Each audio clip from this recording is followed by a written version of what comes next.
Ek wil vandag graag met u gedagtes wissel oor wat in ons gedagtes aangaan, hoe ons dink. Want u sien, dis een ding om te sê ek is bekeerd en ek het my lewe vir die Here gegee. Dis die eerste komponent daarvan. Die tweede komponent daarvan is die vernuwing. En die vernuwing begin by vernuwing van gedagtes. Want dis die heel eerste ding wat die vernuwing, amper kan ek sê, begin. Dis die punt waar jou vernuwing begin, is die vernuwing van gedagtes. En ek wil net graag 'n paar gedagtes met u wissel uit Spreuke. Spreuke 4 vers 20 tot 27 en die ene wat besonderlik uitstaan is vers 23, maar ons lees net gou deur. My seun, luister baie goed na wat ek vir jou sê. Spits jou ore vir my woorde. Moet dit nooit uit die oog verloor nie. Hou altyd in gedagte. My woorde beteken lewe vir die wat daarna luister, gesondheid vir die hele liggaam van die een wat hulle betekenis ken. Bo alles, en dis die belangrike ene, bo alles, wees versigtig wat in jou hart aangaan. Wat jy dink bepaal alles wat jy doen. Moenie lelike dinge sê, bly ver weg van lawwe praatjies, kyk reguit vorentoe. Bly gefokus op dit wat voor jou is. Merk jou pad duidelik af, dan sal jy seker wees waarin jy gaan. Moenie links of regs van jou koers afwyk nie, en bly weg van wat verkeerd is. En net ter aksentuering wil ek baie graag vers 23 weer lees. Bo alles, wees versigtig met wat in jou hart, oorgesegd synde, wat in jou gedagtes aangaan. Wat jy dink bepaal alles wat jy doen. Nou, in die proses van die vernuwing van jou gedagtes, is daar twee tipes. Jy het vernuwende gedagtes wat nuut is, wat 'n nuwe stel reëls in jou hart is. Die ander is beperkende gedagtes. En beperkende gedagtes kom met jou verlede uit. Nou, die Satan se doel met jou is om jou binne jou beperkende gedagtes te hou. Nou, die tipe ding wat hy tipies vir jou sal sê is jy was in die verlede 'n failure en daarom sal jy in die toekoms ook 'n failure wees. Nou, die punt is, as dit is wat jou gedagtes is, waarheen anderster kan jy op pad wees as net om bekeerd te wees. So jy kom nooit tot jou volle potensiaal, tot jou volle bekering, tot jou volle doel vir jou skepper nie. Die begin van die begin, soos ek gesê het in hierdie vers 23, is die nuwe gedagtes. Nou onthou, gedagtes bepaal jou houding. Houding, of dan attitude, bepaal jou gedrag. Gedrag bepaal jou besluite, en besluite bepaal jou optrede. Jou optrede bepaal jou hele lewe, en ook die mense wat in jou omgewing is. Indien die Satan hierdie proses kan vertroebel, dan het hy jou, amper wil ek sê, geneutraliseer. Dan het hy jou bekering op die ys gesit. Die krag van positiewe gedagtes. Sterk verwagting van positiewe resultate.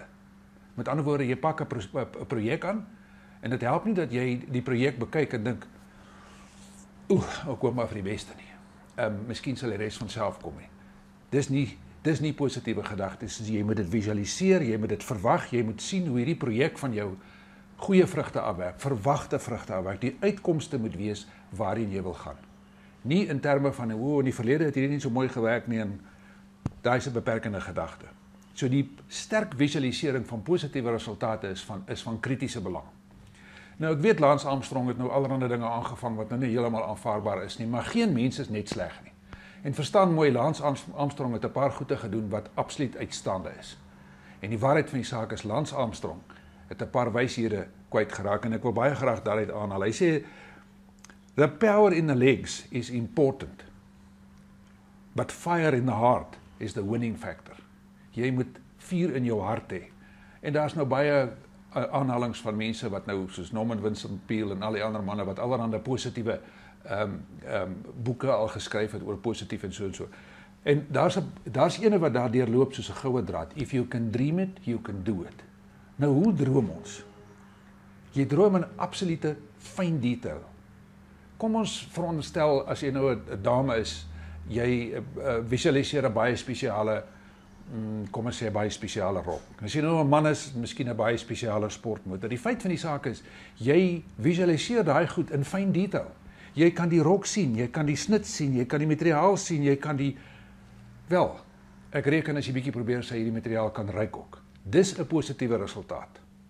Vir die manne, miskien kan hy daai sportmotor wat hy sy hele lewe lank Graag wil hy kan hoor hoe hy klink as hy hom start en hy begin met hom ry.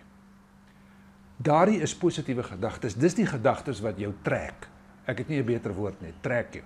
In dieselfde instansie is negatiewe gedagtes, is 'n rem. Want wat gebeur is, jy visualiseer die ramp. Jy gaan na 'n customer toe, dis 'n sleutelkliënt.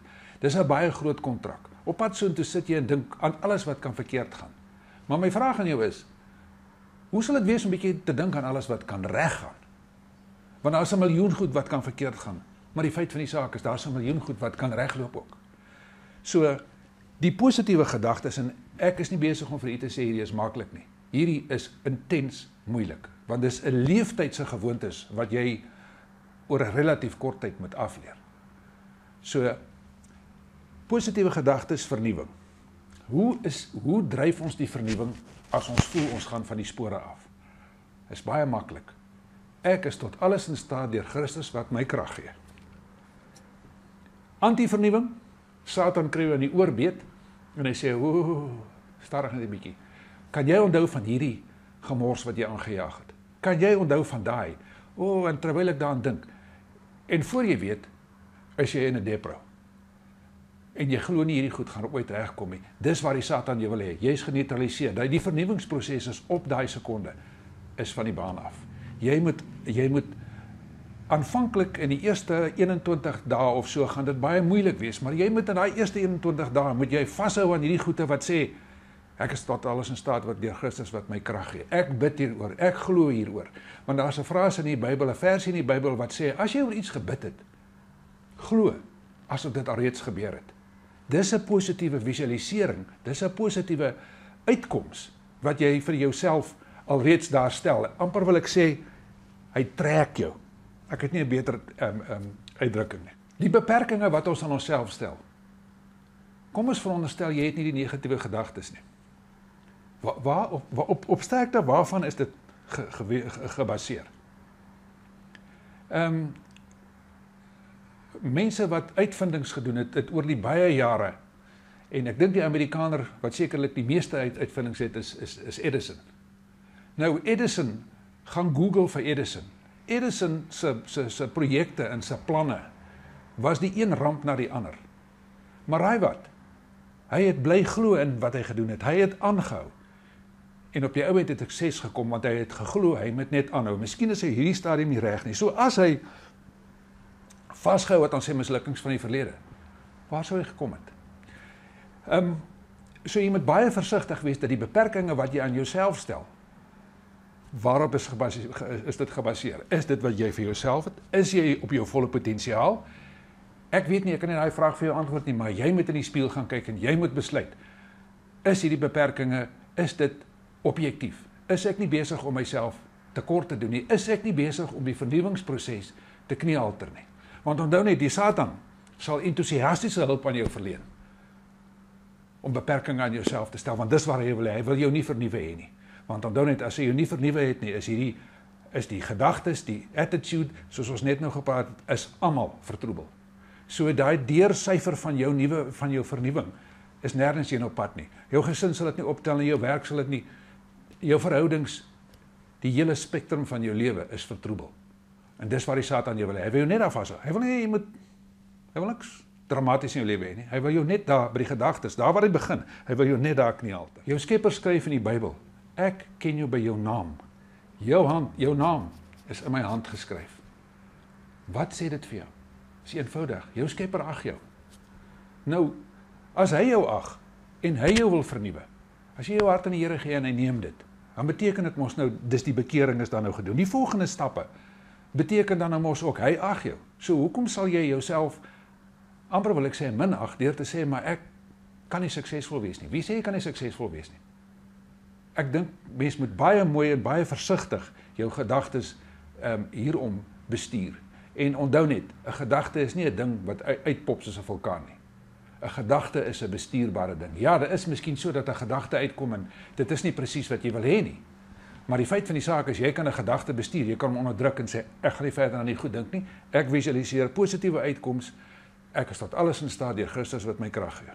Dit staan duidelik in die Bybel geskryf, dat jou Skepper het jou op die aarde geplaas, 'n weinig minder as 'n goddelike wese.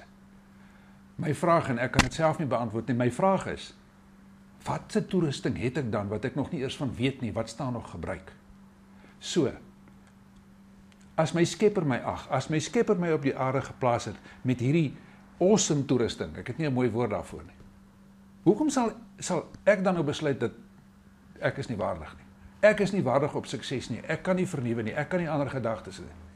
Ek wil tersluiting amper by u aandring en sê, maak 'n punt daarvan om positiewe gedagtes te hê, maak 'n punt daarvan om te strewe, maak 'n punt daarvan om positiewe uitkomste te visualiseer, amper wil ek sê, te ervaar. En sodoende kan jy jou volle potensiaal, die potensiaal waarmee jy op die aarde geplaas is, jou volle potensiaal kan jy maksimeer. Dis baie dieselfde as die talente wat onder die emmer gehou is. Negatiewe gedagtes gaan vir jou onder die emmer hou. Gaan jou talente onder die emmer hou. Haal die emmer af, positiewe gedagtes, en laat jouself tot jou volle potensiaal kom. Eerste instansie tot jou Skepper se lof en eer, en in tweede instansie vir die mense in jou omgewing, jou gesin, jou familie, jou vriende. Baie dankie.